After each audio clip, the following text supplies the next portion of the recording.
भविष्य वक्ताओं ने भविष्यवाणी कर कहा है कि 20वीं सदी में एक ऐसी महामारी फैलेगी जिसमें बहुत सारे लोग बेमौत मारे जाएंगे। जग जाहिर है कि कोरोना वायरस ने चीन से निकलकर पूरे विश्व पर मौत का कहर बरपा रखा है। WHO के मुताबिक अभी तक 45,693 मौतें और 90,306 व्यक्ति इस जानलेवा बीमारी के शिकार हो चुके हैं। लेकिन दोस्तों, ऐसे में राहत भरी खबर ये है कि इन भविष्य वक्ताओं ने ही मौत से बचने के लिए सटीक रास्ते बताए हैं। तो चलिए देर न करते हुए खंगालते हैं इन भविष्य वक्ताओं की भविष्यवाणियाँ। जय गुरुदेव पंथ के संस्थापक संत तुलसीदास जी की भविष्यवाणी। वह अपनी पुस्तक जय गुरुदेव की अमर वाणी के पृष्ठ 22 पर लिखते हैं, भविष्य में बीमारियों के बम फेंके जाएंगे, बीमारियों से लोग बेमौत मरेंगे। इस प्रकार की शुरुआत चीन करेगा। चीन अमेरिका के बड़े बड़े शहरों को नष्ट कर देगा, वहां भी लोग बेमौत मरेंगे। अमेरिका, चीन तथा रूस और चीन में आपसी युद्ध होगा। चीन में भी भारी संख्या में लोग मरेंगे।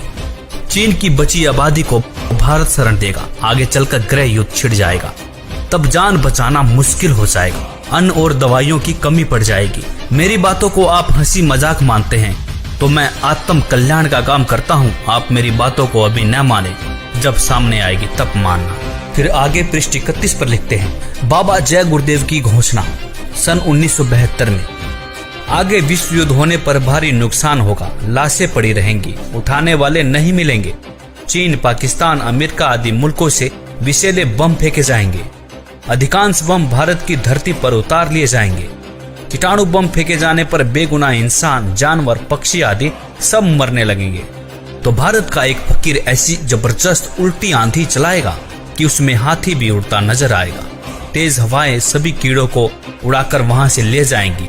जहां से बम फेंके गए होंगे वहां फिर उस मुल्क के लोगों का सफाया हो जाएगा। दोस्तों, यहाँ पर इस भविष्यवाणी में जय गुरुदेव जी ने एक फकीर के बारे में भविष्यवाणी की है।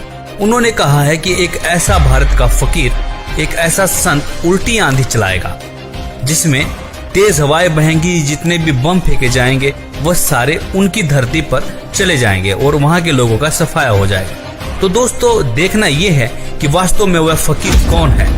संत तुलसीदास जी ने इसी पुस्तक के पृष्ठ 59 पर 1971 में भविष्यवाणी करते हुए कहा था कि वह महापुरुष जो भारत को विश्व विजेता और विश्व गुरु बनाएगा, जिसकी एक भाषा होगी और एक झंडा होगा, वह भारत के एक छोटे से गांव में जन्म ले चुका है। संत रविदास, 16वीं सदी के विख्यात व चमत्कारी संत रविदास। दोस्तों, संत रविदास जी की भविष्यवाणियों से तो ऐसा प्रतीत होता है कि मानो संत रविदास जी ने 16वीं सदी में ही इस कोहराम के बारे में जान लिया था। उन्होंने इटली के बारे में बिल्कुल सटीक भविष्यवाणी करते हुए कहा है कि इटली में आने वाले समय में कोहराम मचेगा। दोस्तों, आपको बता दें कि इटली में कोरोना ने मौत का एक ऐसा तांडव मचाया है कि 13,000 से ज्यादा लोग मर चुके हैं और 1,10,000 से ज्यादा लोग संक्रमित हैं। संत रविदास जी लिखते हैं, भारत में अवतारी होगा जो अति विस्मयकारी होगा, ज्ञानी और विज्ञानी होगा, वो अद्भुत सेनानी होगा। जीते जी कई बार मरेगा, सदम वेश में जो विचरेगा। देश बचाने के लिए होगा एक आह्वान, युग परिवर्तन के लिए चले प्रबल तूफान। तीनों ओर से होगा हमला, देश के अंदर द्रोही घपला। सभी तरफ कोहराम मचेगा, कैसे हिंदुस्तान बचेगा। नेता, मंत्री और अधिकारी, जान बचाना होगा भारी। छोड़ सब मैदान भागेंगे, सब अपने अपने घर दुबकेंगे। जिन जिन भारत मात सताई, जिसने इसकी करी लुटाई, ढूंढ ढूंढ कर बदला लेगा, सब हिसाब चुकता कर देगा। चीन अरब की धुरी बनेगी, विध्वंसक ताकत उभरेगी। सभी तरफ संगीन लड़ाई, घाटे में होंगे ईसाई। इटली में कोहराम मचेगा। जी हाँ, जहाँ पर 13,000 से ज्यादा लोग मर चुके हों, उसे कोहराम कहना गलत नहीं होगा। इससे बड़ी क्या त्रासदी हो सकती है। लंदन सागर में डूबेगा, जो तीसरा प्रलयंकारी, जो होगा भारी संहारी। भारत होगा विश्व विजेता, भारत होगा विश्व का नेता। दुनिया का कार्यालय होगा, भारत में न्यायालय होगा। तब सतयुग दर्शन आएगा, संत राज सुख बरसाएगा। सहस्त्र वर्ष तक सतयुग लागे, विश्व गुरु बन भारत जागे। जैसे कि तुलसीदास जी ने एक फकीर, एक संत के बारे में भविष्यवाणी की थी, उसी संत के बारे में भविष्यवाणी यहाँ पर रविदास जी भी कर रहे हैं। कह रहे हैं कि तब सतयुग दर्शन आएगा, संत राज सुख बरसाएगा, सहस्र वर्ष तक सतयुग लागे, विश्व गुरु मन भारत जागे। जैसा कि आपने पढ़ा कि दुनिया का कार्यालय होगा, भारत में न्यायालय होगा। तो न्यायालय से तात्पर्य है ICJ, मतलब इंटरनेशनल कोर्ट ऑफ जस्टिस, जो कि वर्तमान में अमेरिका में है, वह भारत में चला आएगा। तब भारत सभी देशों का प्रतिनिधित्व करेगा और भारत विश्व विजेता और विश्व गुरु बनकर उभरेगा। दोस्तों, यह विश्व विजेता और विश्व गुरु की बात सिर्फ संत रविदास जी नहीं कह रहे, बल्कि दुनिया के बड़े बड़े भविष्यवक्ताओं ने भी इस बात का समर्थन किया है। जैसे कि फ्रांस के नास्ट्रेडमस, न्यू जर्सी की फ्लोरेंस, इंग्लैंड के किरोने, वेजिलेटिन ने, अमेरिका के जिन डिक्सन व एंडरसन ने, हंगरी के बोरिस्का ने, फ्रांस के डॉक्टर जुल वर्न ने, इजराइल जैसे महान राष्ट्र के प्रो हरार ने तथा नॉर्वे के आनंदचार्य आदि की भविष्यवाणियां भी इस बात का समर्थन करती है कि भारत के एक छोटे गांव से उत्पन्न एक महान संत के द्वारा भारत विश्व विजेता बन जाएगा। भगवान कृष्ण भक्त सूरदास जी की भविष्यवाणी। 1540 ईस्वी में जन्मे सूरदास जी ने आज के समय की परिस्थितियों के बारे में भविष्यवाणी की है। बताया है कि इस महामारी से कैसे बचा जा सकता है। वर्तमान समय के लिए सूरदास जी की भविष्यवाणी। सूरदास जी लिखते हैं, रेमन धीरज क्यों न धरे, संवत 2000 के ऊपर ऐसा जोग परे, पूरब पश्चिम उत्तर दक्षिण 34 काल फिरे, अकाल मृत्यु जग माही व्यापे, प्रजा बहुत मरे। स्वर्ण फूल वन पृथ्वी फूले, धर्म की बेल बढ़े, सहस्र वर्ष लगी सतयुग व्यापे, सुख की दया फिरे। काल जाल से वही बचेगा जो गुरु का ध्यान धरे, सूरदास जी हरि की लीला ठारे नहीं टरे। यहाँ पर सूरदास जी साफ साफ शब्दों में कह रहे हैं कि काल जाल से वही बचेगा जो गुरु का ध्यान धरे। तो दोस्तों, सूरदास जी यहाँ पर विज्ञान को भी चुनौती दे रहे हैं। वैज्ञानिक पावर से नहीं, आध्यात्मिक शक्ति से बचाव हो सकता है। तो कहा भी जाता है कि भगवान से विज्ञान है, विज्ञान से भगवान नहीं है। भविष्यवाणियां देखने के बाद अब बारी आती है कि इस गंभीर समस्या से, मौत जैसे काल से कैसे बचा जा सके। यहाँ पर सूरदास जी कहते हैं कि जो गुरु की शरण में जाकर भक्ति करेगा, काल जाल से बच सकता है।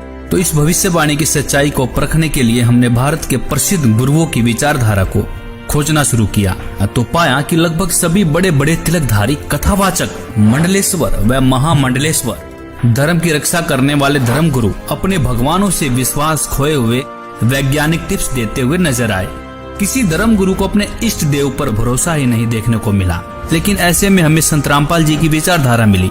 उन्होंने अपने प्रभु के प्रति विश्वास से लबालब वेदों के प्रमाण दिखाए और कहा कि यदि आप किसी भी बीमारी या मौत से बचना चाहते हैं तो परमेश्वर की शास्त्र अनुकूल साधना करें। परमेश्वर आपकी मृत्यु क्या, आपकी आयु को 100 वर्ष तक बढ़ा सकता है। वेद बता रहे हैं कि वो अगर दूसरे लोक में भी चला गया हो, प्राण छोड़ गया हो, मर गया हो, या कति मृत्यु को निकट हो, उसके जीवन शेष ना रहे हो, उसको भी मैं 100 वर्ष जीवित करके और उसको रोग मुक्त करके 100 वर्ष की आयु प्रदान कर दूं। ये भगवान के गुणों में लिखा है। आप कैसा भी रोग हो, परमात्मा से बड़ा कोई वैद्य नहीं है। परमात्मा ने इस मिट्टी के शरीर को चला रखा है। उसको इसको ठीक करने में क्या देर लगेगी? 1 सेकंड का काम है। फ्रिक्शन ऑफ सेकंड में ये स्वस्थ कर सकता है। और ये जो हमारा विरोध किया करते, हम समाचार पत्रों में लिखते थे कि उसको ऐसे ठीक हो गया, उसको ऐसे ठीक हो गया, तो ये उत्तर देते थे अज्ञानी कि हमारा करके दिखाओ, तुम किकर का लटका तार बांध रहे थारे क्यों करो, कनेक्शन दो परमात्मा का ना हो तो फिर हमें बताओ।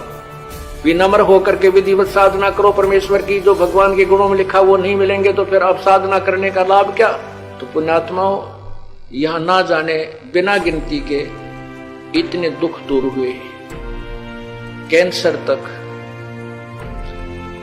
और ब्रेन ट्यूमर तक, जिनके ऑपरेशन निर्धारित कर दिए गए थे और कोई गारंटी नहीं। डॉक्टर बताते थे कि इस ऑपरेशन का कोई सफलता का कोई गारंटी नहीं है और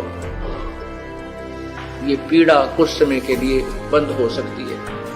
ऐसे यहाँ बगैर किसी ऑपरेशन के परमात्मा की कृपा से, भगवान की रजा से, उस प्रभु की शक्ति से दूर हो गए, वो ठीक हो गए, वो रोग नष्ट होगा।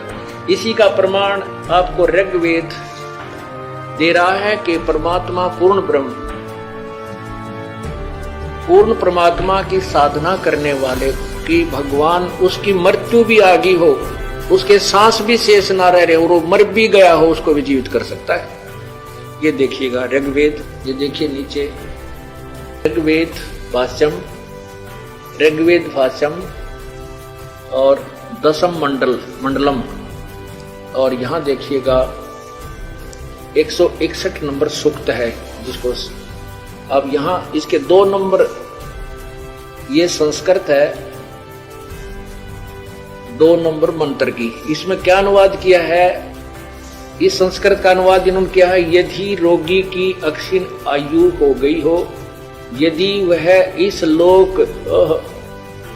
लोक से चला गया, अर्थात मर गया हो, चला गया है, इस लोक से चला गया है, ये संस्कृत आगे हिंदी। और यदि वह मृत्यु के पास गया हुआ है तो भी उसको मैं, भगवान कहता है, मृत्यु देवता नृत्य से के पास से लौटा ला सकता हूं, ये संस्कृत है, आगे देखना। और उसको 100 वर्ष के जीवन के लिए प्रबल करूंगा। परमात्मा तो कहता है कि उस उपासक की, जो परमात्मा का भक्त है, यदि वो परमात्मा की साधना शास्त्र अनुकूल कर रहा है, परम संत से नाम लेकर के, तो वेद बता रहे हैं कि वो अगर दूसरे लोक में भी चला गया हो, प्राण छोड़ गया हो, मर गया हो, या कति मृत्यु को निकट हो, उसके जीवन शेष ना रहे हो, उसको भी मैं 100 वर्ष जीवित करके और उसको रोग मुक्त करके 100 वर्ष की आयु प्रदान कर दूं। ये भगवान के गुणों में लिखा है।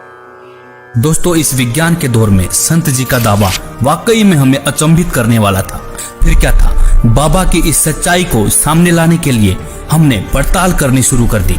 पड़ताल में हमें रियल स्टोरी 99 करके एक यूट्यूब चैनल मिला, जिस पर बहुत से अनुयायियों के अनुभव थे। हमने बहुत सारे अनुयायियों के अनुभव देखे और उसमें पाया बहुत सारे ऐसे लोग हैं जिनकी लाइलाज बीमारियां कहीं डॉक्टर डिटेक्ट भी नहीं कर पा रहे थे। वह बीमारियां संत जी के बताए अनुसार सत भक्ति करने से बिल्कुल ठीक हो चुकी थी। बहुत से ऐसे लोगों के भी अनुभव मिले जो मरने के बाद जिंदा हो चुके थे। दोस्तों, यह सब देखने के बाद आपको क्या लगता है, क्या यह वही संत हैं जिसके बारे में संत तुलसीदास जी लिखते हैं, संत रविदास जी लिखते हैं कि संत राज सुख बरसाएगा? सूरदास जी भी लिखते हैं कि काल जाल से वही बचेगा जो गुरु की शरण रहे। गुरु से तात्पर्य यहाँ पर एक सच्चे गुरु से है, जो आपको सही रास्ता बताता हो, सही शास्त्र अनुकूल भक्ति करके आपके जीवन को धन्य करता हो। नकली गुरु के शरण में रहने से मोक्ष संभव नहीं हो सकता।